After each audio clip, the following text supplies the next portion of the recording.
अस्सलाम वालेकुम वरहमतुल्लाहि वबरकातुहू। बत्तख तैरने को पसंद करती है। बत्तख के बच्चे अंडे से निकलते ही तैरने लगते हैं।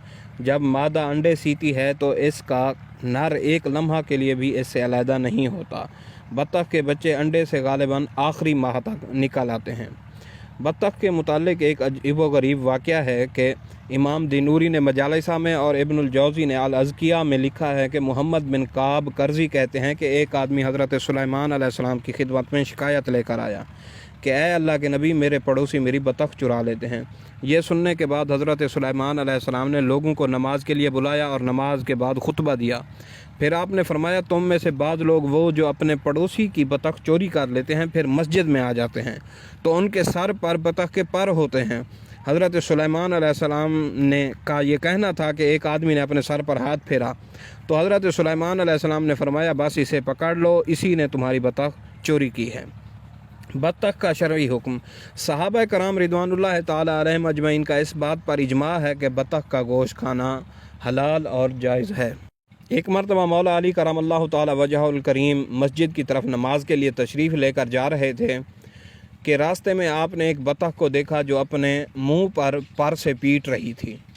तो आपके साथ चंद साथी भी मौजूद थे। तो मौला अली करमल्लाहु ताला वजहुल करीम ने फरमाया कि इसे इसके हाल पर छोड़ दो, ये नौहा कर रही है। जब आप मस्जिद के अंदर गए तो उसी वक्त अब्दुर्रहमान इब्न मुलजम मलऊन ने आप पर खंजर का वार कर दिया। बत्तख के तिब्बी खवास। छोटी और बड़ी बत्तख का गोश्त खाया जाता है। इनका गोश्त गर्म मरतूब होता है।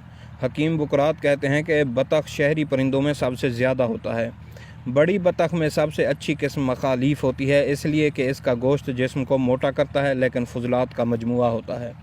अगर बत्तख को ज़िबा करने से पहले इसके हल्क में फूंक दिया जाए तो गोश्त के मुज़र असरात ख़त्म हो जाते हैं, वरना इसका गोश्त बलगम पैदा करता है। इसका गोश्त गर्म मिजाज वालों के लिए फ़ायदेमंद है।